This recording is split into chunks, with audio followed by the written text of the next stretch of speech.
Missing your body, missing your eyes, I'm missing the way you look at me. Well, you never love me, you never love me. What do you break my heart in peace? And I cry for your love, and I'm hearing your voice calling me one more time. I'll never call your phone, baby. Oh, baby. I will never call. 네, 안녕하세요. 도사 이승태 TV의 이승태 변호사입니다. 제가 오늘 얘기 드릴 거는요, 또 사실 무거운 얘기기도 해요. 요즘에 이제 뭐 빌라왕이 사망하셨다 그래서 수백 채의 집을 가지고 있던 40대 집주인이 숨진 사건이 또 있었는데 심지어 사망한 날까지 집을 사들였던 것으로 드러났습니다. 서울 강서구의 한 오피스텔. 이곳에 새들어 사는 김모 씨는 지난달 집주인 정모 씨에게 연락을 시도했습니다. 하지만 연락은 닿지 않았고 수소문 끝에 김 씨가 알게 된 사실은 정 씨가 이미 지난해 7월 사망했다는 겁니다. 지금 세입자들의 피해가 엄청나게 크다라는 얘기 하잖아요.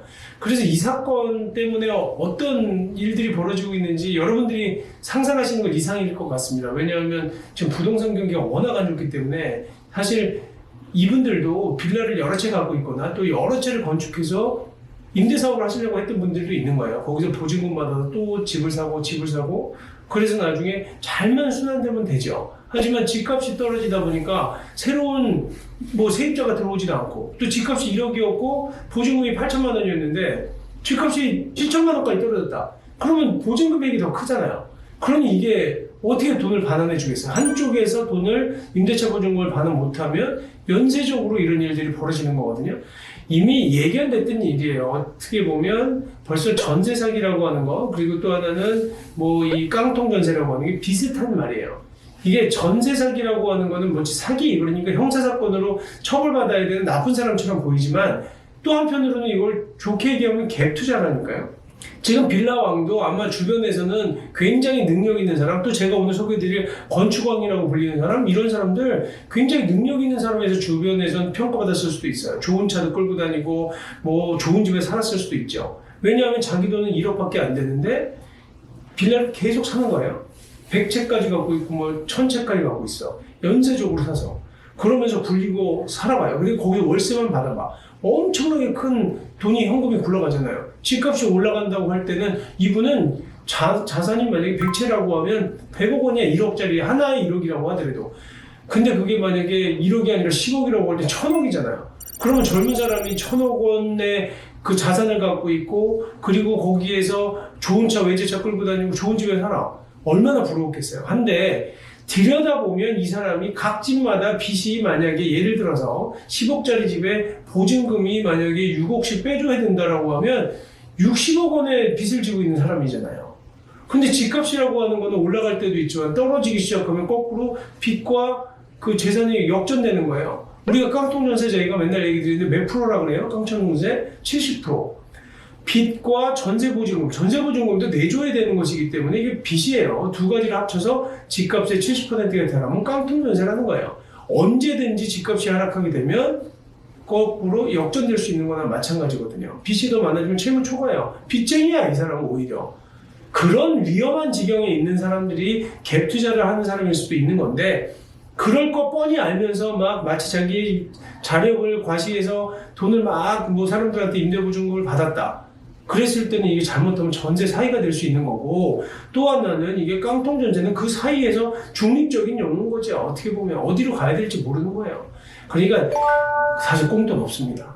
정말 열심히 땅 파서 버는 돈 이게 가장 어떻게 보면 안정적인 돈인데 요즘에는 조그만 돈 넣어서 투자를 잘해서 돈을 벌려고 하거나 그리고 또 어떻게 보면 불로소득을 받는 것 그런 걸 잘하는 사람을 능력 있는 사람이라고 또 평가하는 사회도 된 것 같아서 걱정이 많아요. 그래서 이거 한번 볼게요. 지금 이 기사가 집 경매 넘어갔다. 청천벽력 한 푼도 없이 쫓겨나는 전세 사기 난민. 뭐 굉장히 강하게 썼지만 사실 완전히 그 쫓겨나는 경우는 또 그렇게 많지는 않습니다. 희망은 항상 있어요.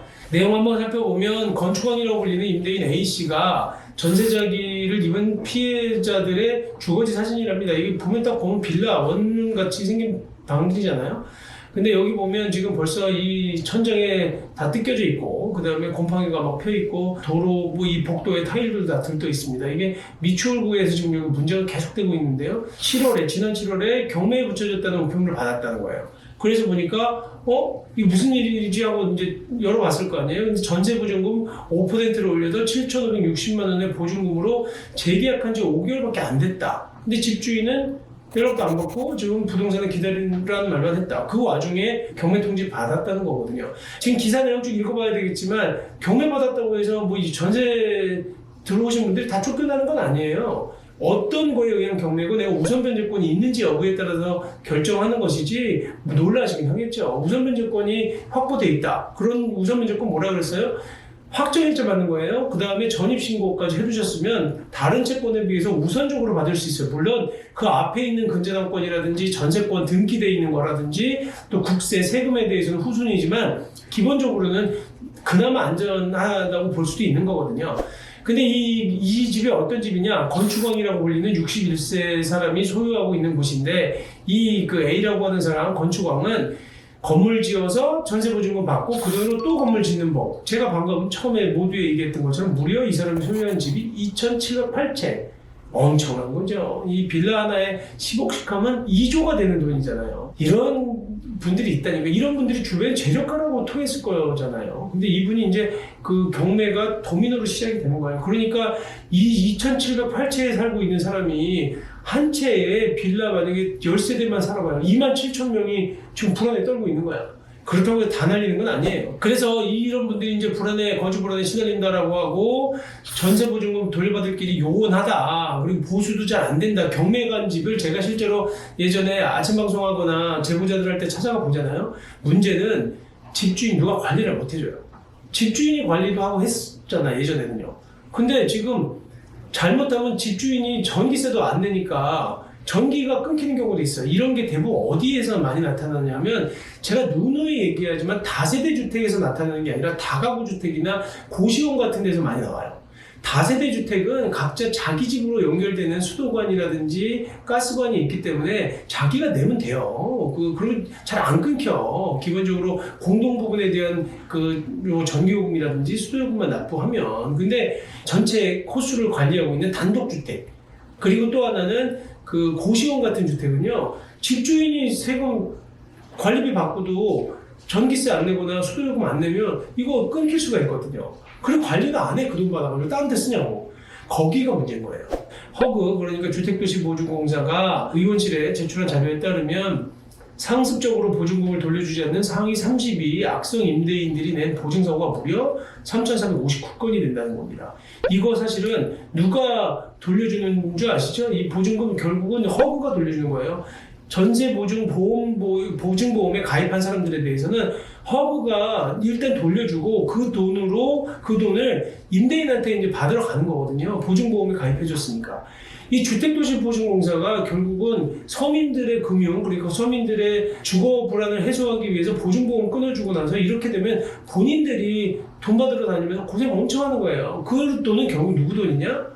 국민들 돈이에요. 혈세로 이루어진 기금들이거든요. 그러니까 지금 허그도 문제가 굉장히 큽니다. 그래서 지금 가장 악성 임대인, 뭐냐면 보증금 돌려주지 않는 악성 임대인은 박모 씨인데 무려 293건의 계약에서 646억 원의 보증금을 돌려주지 않은 것으로 파악됐다. 이게 지금 허그랑 맺은 계약을 얘기하는 거예요. 허그가 파악한 거거든. 자기들이 지금 전세보증보험 계약을 해주고 그 다음에 못 돌려받은 사고가 발생한 것을 얘기하는 거니까. 그래서 지금 여기 순위에 없는 사람들까지 따지면 전세 사기자가 굉장히 클 거다. 피해자들이 이런 얘기를 하는 겁니다. 근데 참 배짱 좋은 사람들 많아요. 어떻게 보면 2,700채를 소유할 생각을 할까요?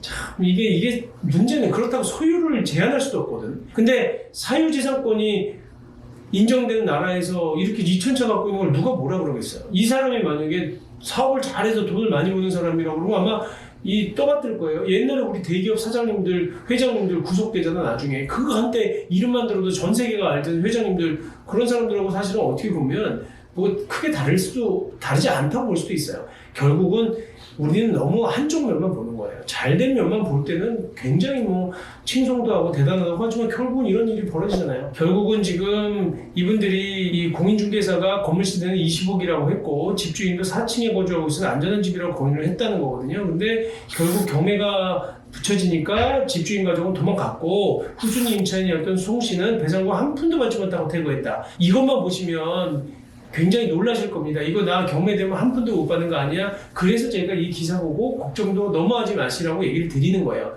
기자들은 또 이런 부분만 너무 과장되게 보도하는 부분이 있습니다.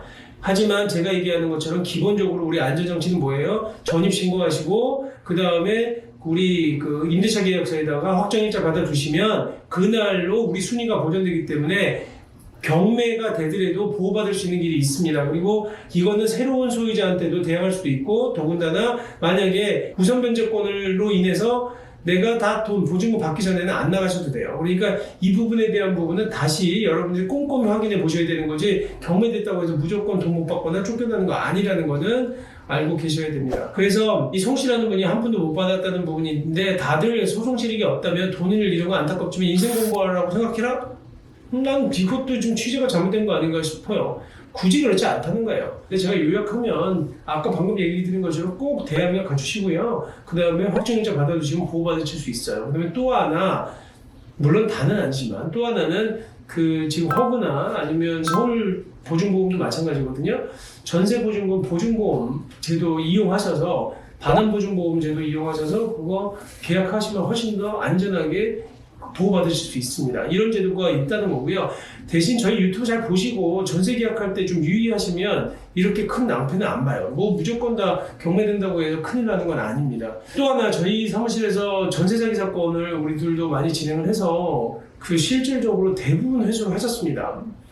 아까 다가구 주택이라든지 이렇게 그 선순위 근저당권들이 있어서 그 손해를 보신 분들도 있거든요. 그분들은 또 특히 저희 사무실에 진행했던 부분은 신탁사가 갖고 있는 거. 그러니까 위탁자랑 계약한 거죠. 여기 대표적인 제가 전세 사기 중에 하나라고 얘기를 드렸는데 자기는 위탁자예요. 그러니까 실소유자라고 주장은 하지만 모든 소유권을 신탁사한테 맡겨놓은 거거든요. 신탁회사가. 근데 나중에 이분이 이런 그 신탁사한테 돈을 못 갚는 바람에 이 결국은 임차인들은 잘못된 사람하고 계약한 거예요. 그러니까 신탁사랑 계약했어야 되는데 신탁회사랑 지금 위탁자, 자기가 실질적인 임대인이라고 주장하는 사람하고 계약해서 한 푼도 못 받고 쫓겨나는 경우가 있어요.